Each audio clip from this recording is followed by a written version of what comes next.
አራተኛው ፍርድ ፈጣሪ ነው። አንደኛው ፍርድ ህግ ነው። ህግ የምናከብር ህግ የምናስከብር መሆን አለብን። ህግ ከሌለ ሲስተም የለም። ሲስተም ከሌለ ሀገር የለም፣ ይፈርሳል። በሁሉ ነገራችን በህግ ጥላ ስር የምንንቀሳቀስ መሆናችንን ማረጋገጥ ያስፈልጋል። ሁለተኛው በታሪክ ፍርድ ውስጥ ራሳችንን ማየት አለብን። አንዳንድ ነገር ዛሬ መሸወር ትችላለህ፣ ታሪክ ግን አያዳላም እንዳለ ስለሚያወጣ በታሪክ መነጽር ሲታይ የኔ እንቅስቃሴና ስራ ድርጊት ምን ጉዳት አለው፣ ምን ጉዳት ያመጣል ብሎ የሚያስብ መሆን አለበት። ሁለተኛው ፍርድ ታሪክ ነው። ህግም ይፈርዳል፣ ታሪክም ይፈርዳል። ሶስተኛው ህግ ህሊና ነው። ራስህ ማታ ስትተኛ ትራስ ይኮሰኩስሃል ወይ? በተናገርከው ባደረግከው ነገር መልካም እንቅልፍ ነው የምታገኘው ወይስ ህሊና ጥያቄ እያነሳብን ያለው? አራተኛው ፍርድ ፈጣሪ ነው። ህሊናን ሸውደህ፣ ታሪክን ሸውደህ፣ ህግን ሸውደህ በብርድ ልብስ ውስጥ ራስን አታለህ ልተኛ ልትገላበጥ ትሞክር ትችላለህ። ፈጣሪን ግን መሸወድ አትችልም። ባለፈው እንዳልኩት አንተ አታየውም፣ እሱ ያይሃል። አንዳንዱ ለፈጣሪ ኮማንዶ ነኝ ይላል። ፈጣሪ ደካማ ስለሆነ ኮማንዶ ሆኖ ስፔሻል ፎርስ ሆኖ እኔ ካልጠበቅኩት ይላል። አንዳንዱ አደምን ሲያታልል ከላይ እታይ ይሆናል ብሎ አያስብም። ደመቀን ሲያታልል ከላይ እታይ ይሆናል ብሎ አያስብም። ስለዚህ በህግ፣ በታሪክ፣ በህሊና፣ በፈጣሪ ዳኝነትና ፍርድ ውስጥ ራሱን ያቆመ አመራር መሆን አለበት። ሌብነት ህግ ልንሸውድ ይችላል። የ3 ቀን አበል ወረቀት አስተካክለን የ5 ቀን ልናደርግ እንችላለን። ህግን ሸወድን።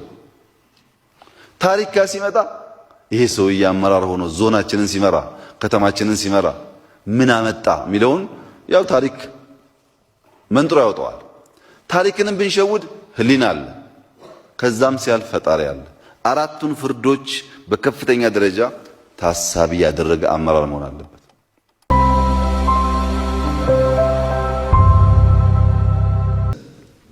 የማንነት ጥያቄን በሚመለከት በአገው ተነስቷል፣ በወደኔ ተነስቷል፣ በትግራይ ተነስቷል፣ በጉራጌ ተነስቷል። ይህን ነገር የኢትዮጵያ ፓርቲዎች በደንብ ታስቡበት። በሆነ አጋጣሚ ክልል የሚል ስያሜ ያገኙ ብሔሮች ሀገር ካልሆን ይላሉ። አሁን ኦሮሚያ ክልል የሚባል ካለ፣ ትግራይ ክልል የሚባል ካለ፣ አማራ ክልል የሚባል ካለ እነዚህ ሀገር መሆን ይመኛሉ። ሀገር መሆን ልማት አይደለም እኮ። ሀገር መሆን የሚያመጣው ነገር ካለ ነው ጥሩ የሚሆነው። ሀገር ሆኜ ይሄን አደርጋለሁ የሚል ነገር ሳይኖር እንደው ሀገር ልሁን ይላሉ። ቢኮዝ የክልል ጥያቄ ተመልሷል። ምን ዋጋ አለው? በልዩ ዞን ራስ የሚያስተዳድሩ አካባቢዎች ለምሳሌ አገው 100% ራሱን ያስተዳድራል። ራሱን በራሱ የሚያስተዳድር ህዝብ ነው። ልዩ ዞን ነው፣ ምክር ቤት አለው፣ በልጆቹ ይተዳደራል። ጥያቄው በአማራ ክልል ከመሆን በፌዴራል መንግስት ብሆን አይነት ጥያቄ ነው የሚሆነው። እንደተባለው ታሪክ አለው፣ እንደተባለው ትልቅ ህዝብ ጥያቄ የለም እሱ ላይ። እንዳልኩትም ደግሞ ግሉ ነው፣ ምንም ጥያቄ የለውም። ኦሮሞን፣ አማራን፣ ትግራይን ብዙ የሚያስተሳሰር ነው። አፋር የሚያስተሳሰር ህዝብ ነው። ሁሉም ሰው የሚፈልገው በጣም ድርብ የሆነ ታሪክ ያለው በኢትዮጵያ ፖለቲካ ውስጥም ሲግኒፊካንት ሮል የተጫወተ ኃይል ነው። ግን ጥያቄውን ተመልከቱ። አገው ራሱን በራሱ ነው የሚያስተዳድረው።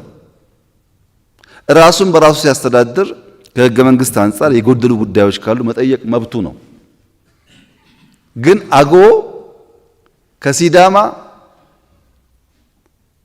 ከትግራይ የሚለየው ነገር ክልል አለመባሉ ነው እንጂ ምክር ቤት አለው፣ በራሱ ቋንቋ ይሰራል፣ በራሱ ቋንቋ ይማራል። ወደ እኔ ጋር ደግሞ ስትመጡ ገና እንደ አገው ብሔር አልተባለም፣ ልዩ ወረዳ የለውም። ጥያቄው ደግሞ አሁን ልዩ ወረዳ ይምጣ ነው። ከልዩ ወረዳ በኋላ ይቆማሉ እናያለን። ልዩ ዞን፣ ልዩ ክልል እያለ ይቀጥላል ነገሩ። ኤግዛምፕል ነው ማነሳው። ይሄን ነገር ብታዩ ጥሩ ነው። እኛ ለመመለስ ሙከራ አድርገናል። በዚህ አንታማም። እንደ ኢህአዴግ አልዘጋ ነው። የህዝቦች ጥያቄ ለማስተናገድ ሙከራ አድርገናል። ክልሎች ጂኦግራፊካሊም በጣም ተራርቀው ታጭቀዋል ብለን ሞክረናል። እውነት ለመናገር ግን ምን አመጣ ያላችሁ እንደሆነ የደሞዝ ጥያቄ አመጣ። ክልል ከዛ ዞን ከዛ ኮብራ ከዛ ደሞዝ የለም። ፓርላማ ላይ ደሞዝ መክፈል የማይችሉ ክልሎች አሉ የሚል ጥያቄ ተነሳ። ይሄ የኔ ስራ አይደለም። አንድ ክልል የራሱን ገቢ አሻሽሎ በህገ መንግስቱ መሰረት በፌዴሬሽን ቀመር የሚያገኘውን ሀብት ወስዶ ልማት ማምጣት የሱ ስራ ነው። ግን አሁን ወረዳ እንሁን ዞን እንሁን ካልን በኋላ ለሆኑ ሰዎች ስራ ምን ፈጥር ከሆነ ችግር አለበት። ለምሳሌ ወንድሜ ያነሳው የጉራጌ ያው እንደምትገምተው እዚህም እዚያም በርካታ ውይይት አካሂጃለሁ ከጉራጌ ማህበረሰብ ጋር። በአንተ ደረጃ ባይሆንም ካንተ ትንሽ አነስ ያለ ግንዛቤ እኔም አለኝ ስለ ጉራጌ። አወያይተን የሰራ ነው። ክልል ከሆነ በኋላም ሄጃለሁ። እንደምታውቁት ህዝቡ እስካሁን እንዲጠብቃል ያልከው ነገር ብትፈትሽ ጥሩ ነው አይመስለኝም። ጉራጌ ልቡ ትልቅ ነው። ጉራጌ ልቡ በጣም የተዘረጋ ነው። እንደዚህ በሰፋ የታጠረ አይደለም። የሞክሩ አሉ ፖለቲከኞች አንተ ክልል ያሉት ግን የት ነው ክልል የሚሆነው? ኦሮሚያ ነው ክልል የሚሆነው? አማራ ነው ክልል የሚሆነው? አዲስ አበባ ነው? ጉራጌ ሁሉ ቦታ ልክ እንደ አገው ግሉ ነው። በሄደበት ስራን ቅድሚያ ሰጥቶ የሚሰራ ህዝብ ነው። እና ይሄ ጉዳይ የእርሶና የእርሶ ፓርቲ ጉዳይ ወይም ጥቂት ሰዎች ጉዳይ ነው ወይስ የመላው ጉራጌ የሚለው መፈተሽ ይጠይቃል። ምክንያቱም ሄጃለሁ። ክልል ከሆነ በኋላ ምን ሄጄ የህዝቡን ስሜት አይቼዋለሁ። አወያይቻለሁ። እዚህም እዛም አወያይቻለሁ። ህዝቡ መለወጥ ይፈልጋል፣ እድገት ይፈልጋል፣ ጥያቄ የለውም። አዲስ አበባ ላይ መብቱ እንዲከበር ይፈልጋል፣ ኦሮሚያ ላይ መብቱ እንዲከበር ይፈልጋል፣ ኢትዮጵያ ውስጥ እንደ ዜጋ መንቀሳቀስ ይፈልጋል፣ ጥያቄ የለውም። የሞከርን ግን ይመስለኛል። በአዲስ አበባም በኦሮሚያም የሞከርን ይመስለኛል። እና የጎደለ ካለ እንፈትሻለን። እና ትንሽ ቆም ብለን ብናስብ ጥሩ ነው። ለጉራጌ የሚያስፈልገው መልካም የስራ አውድ፣ መልካም ፖሊሲዎች፣ እንደ ዜጋ መንቀሳቀስ፣ ሰርቶ ሲያተርፍ በህግ አግባብ ከመንግስት ጋር መነጋገር፣ ልጆቹና ራሱን ማበልጸግ ነው። እሱ ላይ ፎከስ ብናደርግ ጠቃሚ ይመስለኛል። በግሌ ጥያቄው ይሙት ማለት አይደለም። ካለ በደንብ እያሸን እየተወያየንበት እንሂድ። ባለፈው ግን በደንብ ተወያይተን ሀብታም አወያይተን ምሁር አወያይተን ህዝብ አወያይተን ነው የሄድንበት። ዝም ብለን በችኮላ የተካሄደ ጉዳይ አልነበረም። የደንጋም እንደዚሁ ከምባታ እና ጠምባሮ ጋር ያለው ወንድማማችነት ይጠናከር። የሚጎል ነገር ካለ ግን ይታይ። እንደ አቅጣጫ ጥሩ የሚሆነው ምንድነው? ለምሳሌ ያገውን አቶ አደን አሉ ከኛ የብልጽግና ምክትል ፕሬዝዳንት፣ አቶ ተመስገን አሉ ምክትል ጠቅላይ ሚኒስትር፣ አቶ አገኘው አሉ የፌዴሬሽን ምክር ቤት አፈ ጉባኤ፣ አቶ አረጋ አሉ የክልሉ ፕሬዝዳንት። ከአገው ፓርቲዎችም ተጨምሮ ሰው እዛው አገው ህዝቡን እናወያይና የህዝቡን ስሜት እናድምጥ። አንድ ሞቱ ተደፈሩ ለሚባሉ ሰዎች ደግሞ ሰብአዊ መብት በራሱ መንገድ ያጥና። እኛም እንደ መንግስት አሁን ኮሚቴ አዋቅረን እናጠናለን። የሚታረም ጉዳይ ካለ እናስተካክላለን። በህግ መጠየቅ ያለበት ካለ እንጠይቃለን።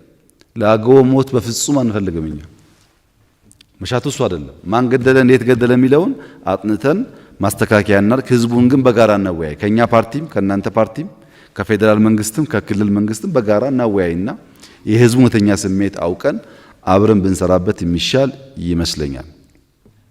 አሁን ባለው ሁኔታ ግን ወለኔም ይሁን ማንም ሰው ጥያቄውን በተለመደው የህግ ስርዓት መንገድ ብቻ የሚፈጽመው እንጂ ያው እርሶ እንደሚያውቁት በደብዳቤ እኔ ከዛሬ ጀምሮ ወለኔ እንደዚህ የምወስነው ጉዳይ አይደለም። ያው እርሶም እዚህ ቢመጡ አይወስኑም። ባይዘው እርሶ ራሶ ጠቅላይ ሚኒስትር ቢሆኑ አይችሉም። ስርዓት አለው በክልል በፌዴሬሽን ምናምን። እርሶ ያን ነገር ማገዝ ነው የሚችሉትና እንደው ነገሩን ዝም ብላችሁ እኔ ላይ ባጥሉት ጥሩ ነው። ከአቅሜ በላይ በሆኑ ጉዳዮች ከኔ መጠበቅ ትክክል አይደለም። የእርሶም የአባቴ የሚያነሱት ጉዳይ የኔ አቅም ውስን ነው። እኔ ፌዴሬሽን ምክር ቤት አባል አይደለሁም። ይሄን ጉዳይ ተመካከሩበት ልል እችላለሁ። ከዛ አልፌ መወሰን ድምጽ መስጠት ግን አልችልም። ይሄ ጉዳይ በፓርላማ አይታይም። ያው እንደምታውቁት ህግ ጥሰን ደግሞ ካደረግነው ያው ተመልሶ ይበላሻል። በህግ አግባብ እንዲሄድ ማድረግ ያስፈልጋል። መስተካከል ያለበት ጉዳይ ግን በእርሶና በአገው ወንድሜ መታረም ያለበት ነገር እንጮሃለን መፍትሄ ያላገኘ የሚለው ትክክል አይደለም። ትክክል አይደለም። መጮህ በራሱ ለመጮህ እድል ማግኘት በራሱ የፖለቲካ ትልቁ እርምጃ ነው። እርስዎ እዚህ ቤት ውስጥ ከጠቅላይ ሚኒስትር ጋር ወለኔ ማለት የሚያስችል እድል እኮ አልነበሩትም። ከዚህ ቀደም ፓርላማ ላይ እኮ አልነበራችሁም እድል። አሁን ወለኔ ብለው ይሄ ሁሉ ሰው የእርስዎን ኬዝ እንዲሰማ ማድረግ፣ ኢትዮጵያ እንዲሰማ ማድረግ አንድ የፖለቲካል ትግል ውጤት ተደርጎ መታየት አለበት እንጂ ውጤት ማለት በቃ እንደ የጸደቀ ክልልና ዞን ብቻ አይደለም። የአገውም እንደዚሁ የአገውን ታሪክ ለማወቅ የአገውን ቦታ ለማወቅ የአገውን የከበረ ማንነት ለማወቅ የእርስዎ ጥረት ቀላል ነገር አይደለም። አራክሶ ማየት የለበትም። እርስዎ መታገል ከጀመሩ በኋላ ብዙ ነገር እኔም ሌሎችም ማወቅ እንዲችሉ ሆኗል። ክልሉም ኮንሸስ እንዲሆን ሆኗል። ብዙ እመርታ አለ ብዬ አስባለሁ። የቀረ ይኖራል እና የእርስዎ ልፋት ምንም ፍሬ እንዳላፈራ ማሰብ የለበትም። ፖለቲካ ማለት ሐሳቡን ኦርጋናይዝ በሆነ መንገድ መደመጥ ባለበት ቦታ ማስደመጥ ማለት ነው። ለምሳሌ እሳቸው ወንድሜ ከቤኒሻንጉል ያሸነፉት ፓርላማ ላይ አንድም አዋጅ ማቆም አይችሉም፣ አንድም ፖሊሲ ማቆም አይችሉም። አንድ ድምፅ ነቻ። የፈለግነው መወሰን እንችላለን። የእሳቸው ሚና ምንድን ነው? በህግ አግባብ ያን ህዝብ እንዲሰማ አድርጎ መግለጥ ነው፣ ማስተማር ነው፣ ማሳየት ነው። ያ በራሱ የዲሞክራሲና የፖለቲካ ትግል አካል ተደርጎ ይወሰዳል። ይሄን ነገር ማመን አለብን ፖለቲከኛ ስንሆን። ይሄ መድረክ በራሱ ሐሳቦቻችሁ መናገራችሁ በራሱ ትልቅ ድል ተደርጎ ሊወሰድ ይገባዋል። እርስዎ ከታገሉ የወልኔ ህዝብ ካመነበት ትክክለኛ ጥያቄ ከሆነ ይመኑኝ ልጆቹ ይፈጽሙታል። እርስዎ ካልተናገሩ ግን ይሄ የእርስዎ ንግግር ልጆቹ ይናገራሉ፣ የሚፈጽመው በልጆቹ ይሆናል ማለት ነው እና መናገሩን ቀለል አድርጎ ማየት ትክክል አይደለም። ትልቅ ነገር ነው። ሰው እንዲገነዘብ እያደረጋችሁ ነው፣ እያስተማራችሁ ነው። ይሄ በሂደት ደግሞ ውጤት እንደሚያመጣ ማመን አለባችሁ። በኔ ሂሳብ እያመጣ ነው። አሁን እሳቸው ስላገው ካነሱ በኋላ እኔ ሄጄ ነበር ህዝቡን ለማነጋገር። የእርሱ ሚና ቀላል አድርገው አይወሰዱት። የእርሱ ትግል ውጤት ነው ይሄ። ፓርላማ አልገቡም፣ አገውን አላስተዳደሩም፣ አማራ ክልል አላስተዳደሩ ይሆናል እንጂ በእርሱ ትግል ምክንያት መንግስት አቴንሽን ሰጥቶ ከህዝቡ ጋር እንዲወያይ የአካባቢውን ችግር እንዲፈታ ልማት እንዲያመጣ ትልቅ ተጽዕኖ ፈጥረዋል። እርሶ ከሰሩ በኋላ አልሰራውም ብሎ እርሶ ካበላሹት ግን ማን ነገ ለምርጫም እንዳያስቸግሮ ፈርቼ ነው። ሰርተዋል። በዛ መንፈስ ቢታይ ይሻላል። ኢኮኖሚ በሚመለከት በቅርቡ ፓርላማ ላይ በስፋት ገልጫለሁ። በውስን ነካነካ ነው የማደርገው። በመጀመሪያ እናንተ ብትገነዘቡት ጥሩ የሚሆነው ምን አይነት ኢኮኖሚ ነው እኛ የወረስ ነው። ይሄ አሁን ያለው መንግስት ምን አይነት ኢኮኖሚ ወረሰ ከትናንትናው መንግስት የሚለውን በደንብ ማስተዋል ጥሩ ነው። ዕዳ 58-59% የኢትዮጵያ ጂዲፒ ዕዳ ነበረ። የወረስነው እሱ ነው። ዕዳ መክፈል አንችልም፣ ደሞዝ መክፈል አንችልም። ኢንፍሌሽን እንደተባለው ላለፉት 22-23 ዓመታት ሳያቋርጥ ኢትዮጵያ ውስጥ ኢንፍሌሽን እያደገ ነበር 20 ምናምን ዓመታት። በእርግጥ እድገቱም የራሱ ጫና ስላለበት የተረከብነው ኢኮኖሚ በዕዳ ጫና በኢንፍሌሽን እድገት ማነቆ የሆነበት በተደጋጋሚ አንስቻለሁ። ቢሮ ገብቼ ወር ሳይሞላኝ ደሞዝ የለም የተባልኩት ከፍተኛ ችግር የነበረበት ነው። እርሻው ፕሮዳክቲቭ ያልሆነበት፣ ኢንዱስትሪው ውጤታማ በጣም በርካታ ኢንዱስትሪዎች የቆሙበት፣ ቱሪዝም የተዘነጋበት፣ ማይኒንግ የተረሳበት፣ ቴክኖሎጂ ቦታ አልነበረውም ኢትዮጵያ ኢኮኖሚ ውስጥ። የተረከብነው ይህንን ነው። አሁንስ ከዚህ ሁሉ ነፃ ወጣን? አልወጣንም። ዕዳ ግን ቢያንስ የውጭ ዕዳ 17% ከጂዲፒ አውርደነዋል። ቱ ቢ ኤግዛክት 17.5% እስካሁን ባለው ሁኔታ። በቅርቡ በወጣው ዳታ ሰምታችሁ ከሆነ በአፍሪካ ውስጥ 10 ዋና ዋና ዕዳ ያለባቸው ሀገራት ሲባል ያው እንዳያችሁ ኢትዮጵያ እዛ ውስጥ የለችም። ትንሽዬ ውጤት አለች ማለት ነው። ግን የዕዳ ቀንበር አልተሰበረም። አሻሽለናል። ምንም እንዳትጠራጠሩ የኢትዮጵያን ዕዳ ቀንበር በከፍተኛ ደረጃ አሻሽለናል። ግን አልደረስንም የምንፈልግበት ቦታ። ለሱ ሪፎርም ያስፈልገናል። ኢንፍሌሽን ላይ በጣም ሰፊ ስራ የሰራ ነው። የምንፈልገው ጋር ደረስን? አልደረስንም። ኢንፍሌሽን የዓለም ኢሹ ነው። አሁን ሁሉ ጋር ጣጣ አለ፣ እኛም ጋር አለ። የወሰድናቸው እርምጃዎች መጠነኛ ውጤት አመጥተዋል። ግን ገና ነው። ይሄን ኢኮኖሚ መገንዘብ ጠቃሚ ይሆናል። ከምን ውስጥ እንደወጣን ምን እንደነበረ የተረከብነው ኢኮኖሚ። ለምሳሌ በቀላል ቋንቋ ለማውራት ባለፈውም ፓርላማ ብየዋለሁ። ለውጡ ሲመጣ 86 ቢሊዮን ዶላር ነበር የኢትዮጵያ ጂዲፒ። በእኔ ዳታ አይደለም፣ በአይኤምኤፍ ወርልድ ባንክ ዳታ። ባለፉት 5 ዓመታት ከደብል በላይ አድጎ 205 ቢሊዮን ዶላር ደርሷል። አሁን ግን በኢትዮጵያ ደህንነት ይሄ ምንድነው? ከዚህ በላይ ማድረግ ስንችል ይሄን ቶን ዳውን ማድረግ አለብን በሚል ነው በልኬታው የሚነገረው። በሴክተር እንመልከት። ሴክተር ግብርና ብንወስድ ቅድም አስጀላችኋለሁ 14 ሚሊዮን ሄክታር ነበር የሚታረሰው ከለውጡ ማግስት በአመት። አሁን 25 እስከ 26 እንጠብቃለን በዚህ አመት። አስቡት 10 ሚሊዮን ሄክታር በ5-6 ዓመት መጨመር ማለት መሬት መጨመር ማስፋት። ይሄን እንደ ቀላል ድል አትዩት። ነገ ስትመጡ ይቸግራችኋል ነው ወይስ የምጣ ሐሳብ የላችሁም? ይቸግራል። ቀላል ነገር አይደለም ይሄ ነገር። ባለፈው አመት ያመረትነው የሰብል ምርት ከአምናው ብቻ በ100 ሚሊዮን ኩንታል ይበልጣል። ለዚህ ነው ስንዴ እንግዲህ እስካሁን ኢምፖርት አቁመናል። አሁን እናንተም ካገዛችሁን የኛ ሐሳብ የስንዴ እርዳታ ይብቃን ነው፣ በቂ ስለምናመርት። በፍሩት፣ በስንዴ፣ በሩዝ፣ በቡና፣ በሻይ በጣም አስደማሚ ነገሮች አሉ። አግዙን። ከዚያ በላይ ልንሰራ ግን እንችላለን። ፖቴንሻል ስላላት ኢትዮጵያ። ሁለተኛ ኢንዱስትሪ እንመልከት። ኢንዱስትሪ አጓ ታገደ ሲባል በቃ አለቀልን ያለ ሰው አለን ኢትዮጵያ ውስጥ። ኢንዱስትሪያችን ግን እንዴት እየሆነ እንደሆነ ልክ ትናንት ኮሪደር እንዳያችሁት እኔ እንደውም አድቫይዝ ማረጋችሁ ኢንዱስትሪ ብቻ ጎብኙ። ኢትዮጵያ ውስጥ ነው ትላላችሁ 6፣ 7፣ 8 የሚጠጉ የኤሌክትሪክ መኪና የሚያመርቱ ኢንዱስትሪ ኢትዮጵያ ውስጥ አለ። አይመስላችሁም እናንተ? የሚገርሙ ነገሮች አሉ ኢትዮጵያ ውስጥ። ሂዱና እዩ። ነገም ትመሩታላችሁ፣ ዛሬም ታግዛላችሁ። ጥሩ ነገር ስለሆነ ቱሪዝም ተመልከቱ። ዘንድሮ እኮ 38 ሚሊዮን ሰው ሎካል ቱሪስት ኢትዮጵያ ውስጥ ተመዝግቧል። ዘንድሮ ማታ ስጎበኙ አላያችሁም? እንደ አዲስ አበባ ውስጥ ያው እርሶም ማታ አየው እንዳሉት ማለት ነው። ስንት ሽማግሌዎች፣ ስንት ጡረተኛ ሰዎች ታስረው ሶፋ ላይ ቲቪ የሚያዩ ሰዎች እግራቸውን እያፍታቱ እንዳሉ አስቡ። ዝም ብላችሁ በማማር ብቻ አትዩት። ሰው መሄጃ አልነበረው። ጨለማ ነው፣ ጉድጓድ ነው፣ ዘረፋ ነው፣ ካሜራ የለም። እንቅስቃሴ የሚባል ችግር ነው ለሁላችሁም ማለት ነው። አሁን ግን እንደው የሚያኩራራ ደረጃም ባይሆን ትንሽዬ ሙከራዎች ተደርገዋል። እናስፋው፣ ይሄን ነገር እናስፋው እና ቱሪዝም ላይ በአዲስ አበባም በውጭም አሁን ጎርጎራ ላይ የተሰራው ነገር የት ታገኙታላችሁ? ወንጪ እዚህ ቅርብ ነው። ተመልከቱ የተሰራውን ስራ።